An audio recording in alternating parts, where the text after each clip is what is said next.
Megyn Kelly is up against it right now. She's had a really bad week rolling into another week. And you know what? She deserves it. She is having the weeks she deserves. Some weeks that they don't really just unfold. They kind of just collapse into each other, fold into themselves. So I believe that's what happened with Megyn Kelly. This one, the week is stacking mistake on mistake until suddenly the whole country is looking at the same mess at the same time. Is what's happening right now. Not one story, not one headline. It's not just one joke. It's a pileup, a wave, very bad week rolling right into a second one.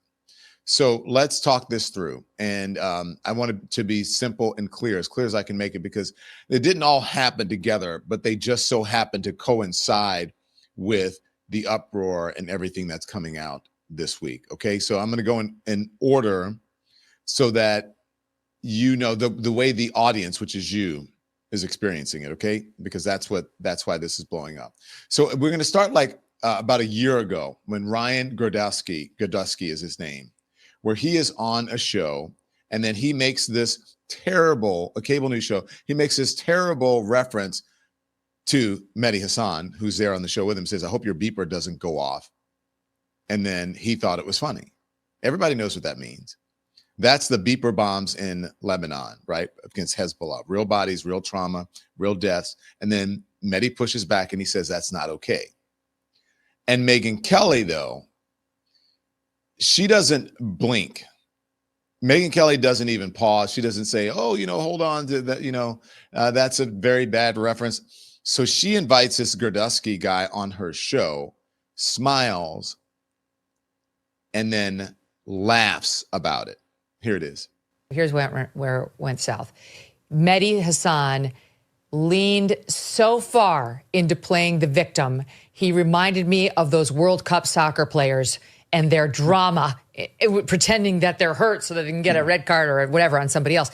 It was over the top. He deserves an Academy Award for did you just say you want me dead? You just said you want me to be killed? What is it? It's obvious.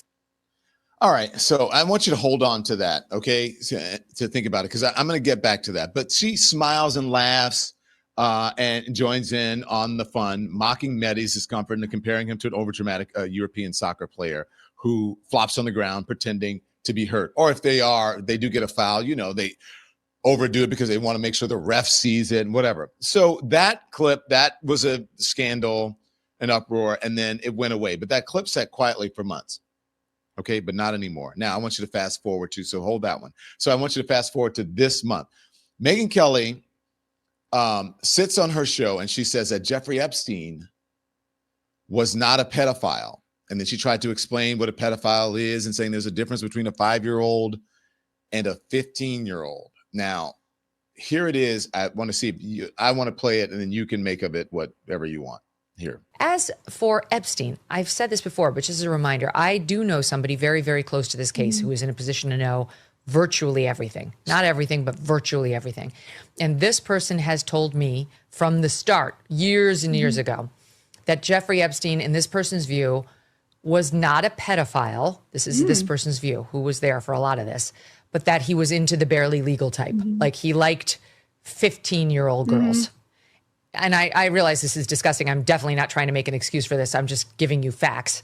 That he wasn't into 8-year-olds, but he liked the very young teen types that could pass for even younger than they were, but would look legal to a passerby.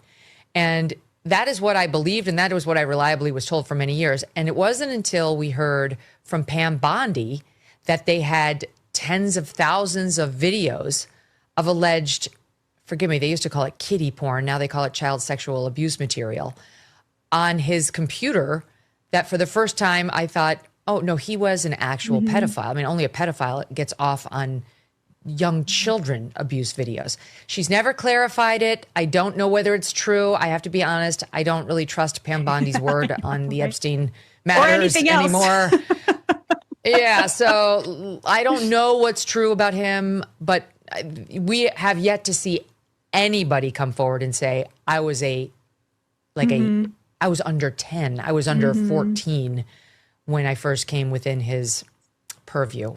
Look, you can say that's a distinction without a difference. No, it's not. I think there is a difference. Yeah. There's a difference between a 15-year-old and a 5-year-old. Yeah. You know, it's just. I mean, okay, first of all, I mean, someone should, when you say barely legal, let me just go here for a second. Barely legal actually means legal, but just barely. It doesn't mean like underage, because that would not be legal. That would be illegal. So Megyn Kelly sits on her show and she says that Jeffrey Epstein wasn't a pedophile. There's no hesitation. There's no nuance. She says that they weren't little kids. They weren't 5-year-olds. They were teens. I don't know what the point of that whole story was. Perhaps she was trying, look, I don't know. Maybe she was just trying to explain to people there's a difference between a hemophile and a pedophile. But does that make a difference in this? They're still underage, right? 15, as she's saying, as if 15 is grown. 15 is not grown. As it, I mean, like 16, is that consent? No. As if what grade are you in? When I was 15, I was in the 9th grade and then going into 10th grade. It's a 10th grader.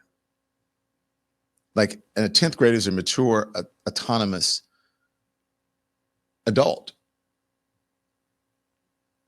I didn't have that autonomy when I was 15. I mean, look, I grew up, I have a savvy, but still, I was 15 and 15. People heard that and something really just kind of snapped in them, because this didn't seem like analysis. It seems like minimization, like she was minimizing, that she was sort of smoothing, moving the moral line to make a monster look smaller. I think they thought anyway. And instantly people started asking, why is she doing this? Who is she protecting? Is she laying down the excuse early, laying the groundwork for an excuse for if Trump's name shows up in these files with underage girls? Was that it? Not toddlers, not kindergartners, teens? Is that what she's saying? I don't know. And then the public answered. Okay. So you guys remember Cynthia Nixon from Sex and the City fame, and then she ran for public office here in New York. So Cynthia Nixon posts a video. She's very calm, she's sharp, precise, saying that 15 is a child, 16 is a child, and that Megyn's language doesn't just soften Epstein, it erases the girls who lived through all of that. Here it is. Megyn Kelly, I have a question for you from one mother to another. If Jeffrey Epstein were still alive, would you be comfortable with your teenage daughter being alone with him in his mansion, or alone with Donald Trump? I think if you're honest, you're gonna say absolutely not. And please, don't say 15 is barely legal. It is 100% illegal. And you know that. Well, Cynthia, yeah.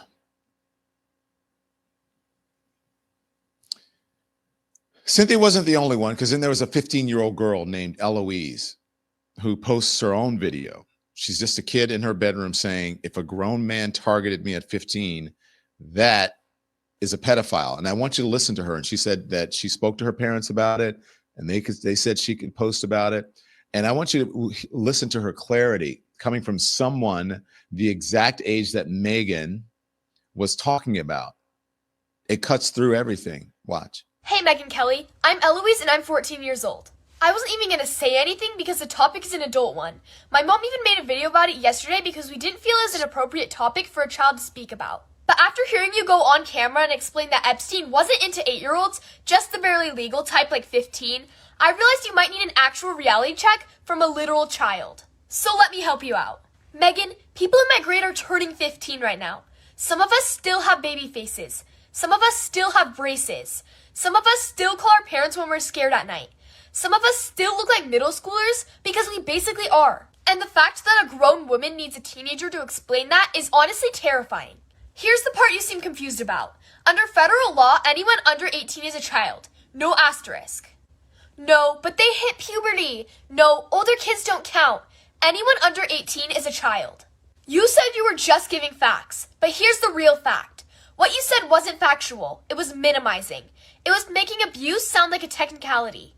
And Megyn, here's the part you really need to hear. If a 14-year-old has to get on the internet and explain to a grown adult with national platform that children are children and there's no age where abuse suddenly becomes less bad, then the problem isn't confusion, it's corruption. Because kids my age aren't supposed to be the ones correcting you. We're not supposed to be the moral compass in a room full of adults who should have known better. But here we are. If my voice makes you uncomfortable, good, it should. Because the minute adults start defending predators by debating the age of a child, you're not protecting the truth. You're protecting the predator. And you shouldn't need a freshman to tell you that. Wow. Eloise. She wasn't alone. Women across the country started posting photos of themselves at 15. And that real pictures, baby faces, braces, dance recitals, dresses, first day of school smiles, women saying, look at us. This is what 15 looks like. This is who Epstein targeted. This is who you minimized. So, and then remember Melissa Gilbert? Do you remember Little House on the Prairie? Melissa Gilbert also posted.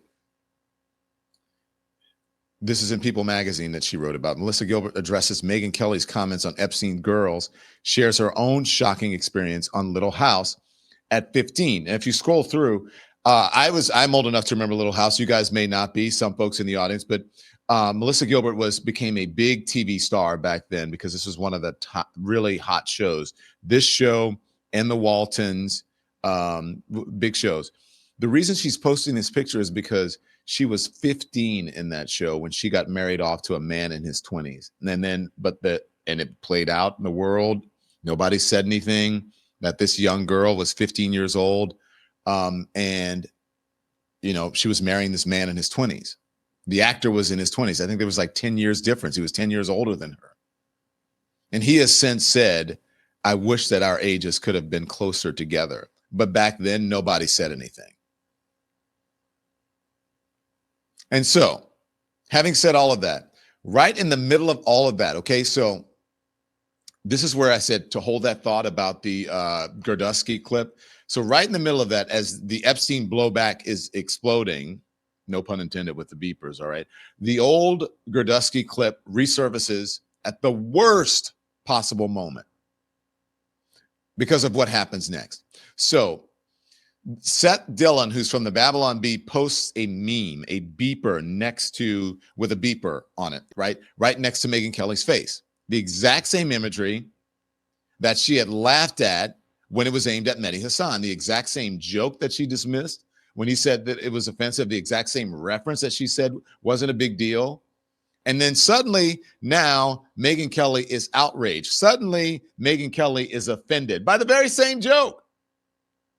Suddenly she wants everyone to treat the imagery with sensitivity. Oh my God, she's clutching her pearls. People saw that and said, wait, when it was him, you mocked him. You mocked the brown man. When it was you, then you melt down. What the fuck is that? That's why all of this is blowing up. Not because people are ganging up on Megyn Kelly. Not because there's some plot against Megyn Kelly. Not because these events are connected by anything other than just timing. They're not really connected. It's because all these reactions, separated by time, landed in the same week. And when you see them side by side, the pattern is unmistakable.